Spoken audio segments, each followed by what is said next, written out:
এই গরমে যেখানে মানুষই শুকিয়ে পুড়িয়ে মরে যাচ্ছে সেখানে শাকসবজি তো দূরস্ত। যতই সকাল সকাল বাজারে যাও না কেন, খুব একটা ফ্রেশ মাল এখন পাওয়া যাচ্ছে না। যেমন ফলের মধ্যে খুব একটা ফ্রেশ ফল পাওয়া যাচ্ছে না।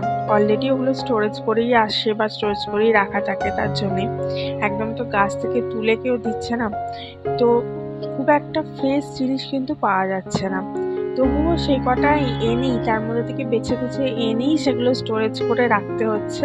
তো আজকে তোমাদের সাথে একটা ছোট্ট ভিডিও শেয়ার করছি, আশা করি তোমাদের ভালো লাগবে। তো চলো ভিডিওটা স্টার্ট করা যাক। Hello everyone, this is Ivy, welcome back to my channel ইসাস ডায়েরিজের নতুন পাতায় তোমাদের সকলকে সুস্বাগতম জানাই।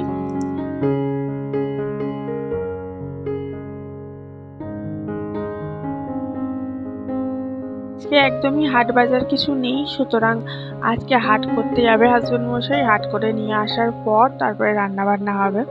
এই দেখো, আমার হাতের ছাকাটা এখনো পর্যন্ত ঠিক হয়নি, তাই হাতে চুড়ি পরতে পারিনি।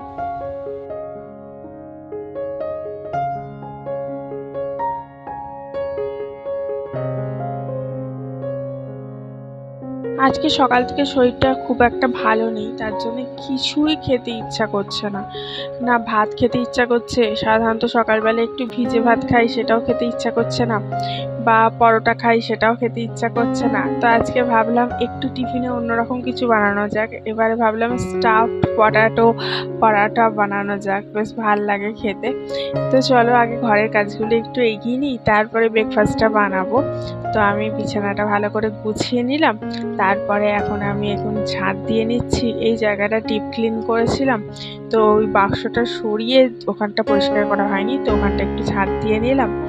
এবারে পাপোশগুলো ঝেড়ে নিচ্ছি, নিয়ে গোটা ঘরটা ভালো করে ঝাঁট দিয়ে দেবো। ব্যালকনিগুলোও ঝাঁট দিয়ে দেবো, এবং ব্যালকনি ঝাঁট দেওয়ার সাথে সাথে ব্যালকনির ওপরে যে টাইলসগুলো আছে সেগুলোও আমি প্রতিদিন বেশি ঝাঁট দিই, এবং ধোয়ার সময় ওই সাইডগুলোও একটু একটু করে ধুয়ে দিই, যাতে করে পরিষ্কার পরিচ্ছন্ন থাকে। অনেক সময় ঘরে ছোট বাচ্চা থাকলে কি হয়, যে কোনো জায়গায় হাত দিয়ে ফেলে ওরা, তার জন্য সব জায়গাটায় নিট অ্যান্ড ক্লিন থাকাটাই মনে হয় ভালো।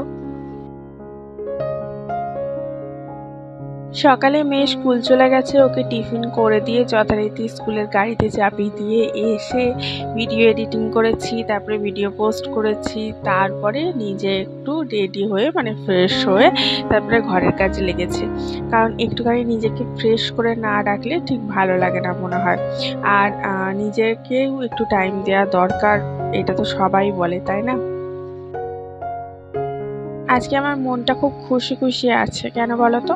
আমার মেয়ের জন্য দুটো ড্রেস অর্ডার করেছি অনলাইন থেকে, ফ্লিপকার্ট থেকে। তো সেই ড্রেসগুলো আজকে ডেলিভারি করার কথা আছে, দেখা যাক কেমন আসে। একটা আমাদের কলকাতার থেকেই আসছে, আর একটা দূর থেকে আসছে। তো এখন যে কটা বাসন জমেছিল সে কটা তুলে নিচ্ছি, কারণ আমার মেয়েকে সকালবেলা একটু গোবিন্দভোগ চালের ভাত খাইয়ে পাঠাই। তো সেই ভাতটা ওই কুকারে করি, ছোট কুকারে করি, তো ছোট কুকারটা মেজে তুলে রাখছি, আর লাগবে না।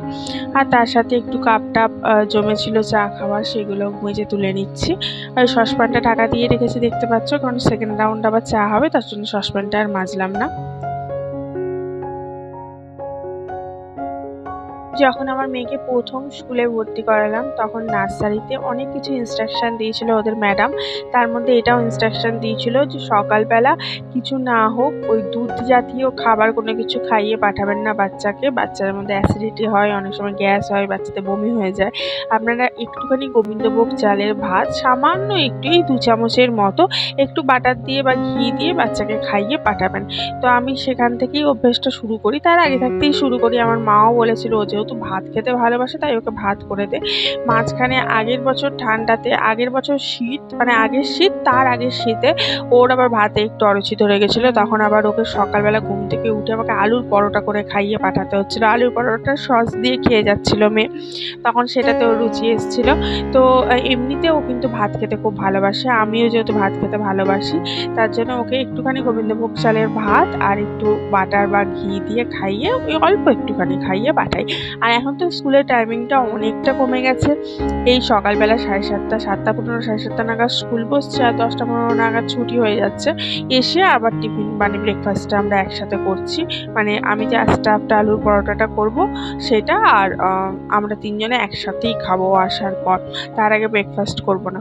এই জামা কাপড়গুলো কালকে একটু মিলেছিলাম, সে শুকিয়ে গেছিলো, তুলে রাখলাম, তোমাদের সাথে শেয়ার করেছিলাম যে চান করে আসার আগে মিলেছি, চান করে এসে দেখছি শুকিয়ে গেছে। এত ফাস্ট সার্ভিস দিচ্ছে আমাদের সূর্যি মামা। তো যাই হোক, জামা কাপড়গুলো এখন একটু গুছিয়ে নিচ্ছি। সকালবেলা সে আমার ঢাউস হয়ে পড়েছিল, সেগুলো আর গোছাবার সময় পাইনি। আর এই রুমটা থেকে কম্পিউটারটা ওই ঘরে শিফট করার পর ওই ঘরের চেয়ার টেয়ার সমস্ত কিছু এই ঘরে চলে এসছে। তার জন্য এই ঘরেই জামা কাপড়গুলো রাখা ছিল। বেডরুমে না হলেই রাখা থাকে, নাহলে বেডরুমেই আমি গোছাই জামা কাপড়।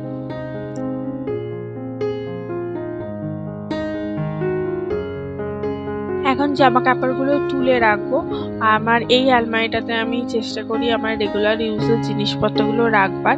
আর বড় আলমারিটা যেটা নতুন কিনেছি 3D প্রিন্টের, ওটাতে ভালো বাইরের জামা কাপড়গুলো তুলে রাখি। আমি রিসেন্ট একটা ওয়েব সিরিজ দেখা শেষ করলাম, ভাবলাম তোমাদের সাথে শেয়ার করি।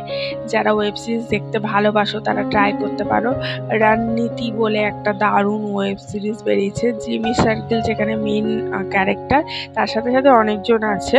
তো খুব ভীষণ ভালো করেছে। বইটা মেনলি করেছে আমাদের ইন্ডিয়া আর পাকিস্তানের যে আনটোল্ড স্টোরি অফ ওয়ার যেটা ছিল, সেটার সমস্ত স্টোরিটা ডিসক্রাইব করেছে। তোমাদের মনে আছে কিনা জানি না, কয়েক বছর আগে, তখন আমি অনেকটাই ছোট, তখন একজন এয়ারফোর্স পাইলট অ্যারেস্ট হয়েছিল পাকিস্তানে। তখন ওয়ারের সিচুয়েশন চলে এসেছিল। তো সেই সময় ইন্ডিয়া বলেছিল পাকিস্তানের ওপর অ্যাটাক করব, নিয়ে সেইভাবে ওই মানুষটিকে ফিরিয়ে নিয়ে এসেছিল। তো সেই সমস্ত নিয়ে কিন্তু এই ইয়েটা, মানে বলতে পারো সেই 14th ফেব্রুয়ারিতে, যেটা ব্ল্যাক ডে, যেটাতে আমাদের অনেক জওয়ান মারা গেছিল, একটা গাড়ি এসে মেরে দিয়েছিল। তো সেই ঘটনাটা কেন ঘটেছিল, কোথা থেকে ঘটেছিল, কিভাবে ঘটেছিল, ঘটনাটার পরে কি কি হয়েছিল, এই সমস্ত কিছু নিয়ে রণনীতি ওয়েব সিরিজটা দুর্ধর্ষ করেছে। ট্রাস্ট মি, যদি তোমরা দেখতে বসো উঠতে ইচ্ছা করবে না, এত ভালো করেছে।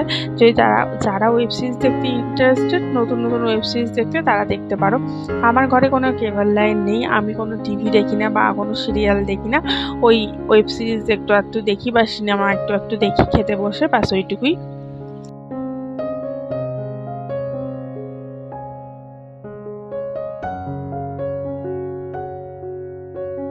চলো, কাজ অনেক হলো, এবার একটু ব্রেকফাস্টটা বানানো যায়। আমি পটেটোটা বয়েল করে নিয়েছি, তার মধ্যে চপড অনিয়ন দিয়েছি, জিরা গুঁড়ো দিয়েছি, লবণ, নুন আর চিনি দিয়েছি, লেবুর রস দিয়েছি, এবং সেটাকে ভালোভাবে মেখে নিয়ে আর গোলমরিচ গুঁড়ো দিয়েছি একটু ঝালের জন্য। তো ভালো করে বেশি বেশি করে স্টাফ করে এই পরোটাটা বানানো। বেশ ভালো হয়েছিল খেতে, এমনিই খাওয়া যাচ্ছিল, বেশ ভালো লাগছিল, ক্রিস্পি, তার সাথে ভেতরটা নরম নরম। আর পরোটার সাথে চা পেলে তো আর আমার কিছু লাগেই না। যাই হোক, এটা হচ্ছে আমাদের ব্রেকফাস্ট আজকে। আর এই যে দেখো স্টাফটা, আজকে পটাটোটা খুব বেশি করে দেওয়া হয়েছে, তার জন্য এটাকে স্টাফ পটাটো বলছে। তো দেখো, ফাইনালি আমার চলে এসছে ডেলিভারিড প্রোডাক্টগুলো। এই যে এটা অনলাইনে দেখে খুব ভাল লাগছিল, অন্যরকম লাগছিল, কিন্তু আসার পর দেখছি এখানে দুটো রিবন লাগিয়ে দিয়েছে প্যান্টের মধ্যে। যাই হোক, মেয়েটার একটু বড় বড় সাইজ দিয়ে আমি অর্ডার করেছিলাম। আমি সমস্ত জিনিসই একটু বড় বড় কিনতে পছন্দ করি, কারণ মেয়ে দিন দিন বড় হচ্ছে, জামা দিন দিন ছোট হয়ে যাচ্ছে, তাই একটু বড় কেনাই আমার মনে হয় ভালো। আর এখানে উপরের যে টপটা ছিল সেটা খুব সুন্দর, ভীষণ ভালো লেগেছে আমার। তো তোমরা বলবে এই গরমের মধ্যে ফুল হাতা হাইনেক গলা। আসলে আমরা রিসেন্টলি যাচ্ছি বাইরে, পাহাড়ে যাচ্ছি 2 দিনের জন্য ছুটিতে। মেয়ের গরমের ছুটি পড়লেই আমরা পাহাড়ে বেরিয়ে যাব, তো তার জন্য এই ড্রেস কেনা। আর একটা কিনেছি, দেখো এই যে প্যান্টটা, ঠিক আছে, প্যান্টটা দেখতে খুব সুন্দর, কিন্তু প্যান্টটা খুব পাতলা, কোয়ালিটিটা অতটা ভালো নয়। তবে জামাটার কোয়ালিটিটা ভীষণ ভালো, আর ঠান্ডাতে পরার জন্যও ভালো, একটু মোটার দিকে আর কি, যেটা আমি চেয়েছিলাম, যার জন্য অর্ডার করেছিলাম ঠান্ডাতে পরার জন্য। শরীরটা খারাপ দেখছো তো, কাশছি আমি। আর এই যে এই ছোটো প্যান্টটা অর্ডার করেছিলাম, মেয়ের ঠিক এরকমই একটা আছে শর্ট, তো সেটা বোতাম লাগানোটার খুব প্রবলেম হয়, তার জন্য আমি এরকম দড়ি বাঁধা একটা দিয়েছিলাম। দড়ি আর এলাস্টিক দুটোই আছে, যার জন্য পরে খুব সুবিধা হবে। তো এই দুটো কিনেছি আর কি, অনলাইন থেকে কিনলাম। অনলাইনে যথেষ্ট সস্তা, যথেষ্ট স্টাইলিশ পাওয়া যায়। আমার কাছে দূরে আমার যেখান থেকে আমার ভিডিওটা দেখছো সকলকে অনুরোধ রইল, ভিডিওটাতে অবশ্যই একটা লাইক করে দিও, আর তার সাথে সাথে ভিডিওটা শেয়ার করে দিও বন্ধু বান্ধবের সাথে। আর যারা এখনও পর্যন্ত সাবস্ক্রাইব করোনি ঝটাপট সাবস্ক্রাইব করে বেল নোটিফিকেশানটা ক্লিক করে দিও, কারণ ভিডিও ছাড়ার সঙ্গে সঙ্গে তো তোমাদের দেখতে হবে বন্ধু, তার জন্য এই কটা কাজ তো তোমাদের করতেই হবে। একদম ইজি, দেখো তুমি ঠিক পারবে করতে। তুমি ওই সাবস্ক্রাইব অপশানটাতে ক্লিক করো রেড কালারের, আর পাশে থাকা যে ঘন্টাটা আছে ওটাতে ক্লিক করে দিও, ঠিক আছে? আর যারা অলরেডি এগুলো করে প্রতিদিন আমার ভিডিও দেখছো সেই সকল বন্ধুদের কত কত ভালোবাসা আমার তরফ থেকে, অনেক অনেক ভালোবাসা। তো এই যে সবজিপত্রগুলো নিয়ে এসছি, এগুলো একটু ব্যবস্থা করছি। ফল খুব একটা ভালো পায়নি, যেমন বলছিলাম এই মৌসুম্বি কটাই পেয়েছে, তো ওই কটা ধুয়ে নেব। আর এখানে এই যে নিয়ে এসছে পটল, উচ্ছে, লেবু, বেগুন খুব একটা ভালো পাওয়া যাচ্ছে না, কিন্তু নিম বেগুন খাবার জন্য নিয়ে এসছে। বরবটিটা ভালো পেয়েছে। এই যে শাকগুলো আমি কি করে রাখি দেখো, আমি এরকম শাকের মোটাটা খুলে দিয়ে এটাকে একটা প্যাকেটের মধ্যে ঢুকিয়ে রাখি, কারণ আজকে বাজার এনেছে, আজকে হাটের এই সমস্ত কিছু মাছ এত কিছু ধুয়ে রেখে আর শাক বেছে শাক করা টাইম হবে না, শাকটা অন্যদিন করব।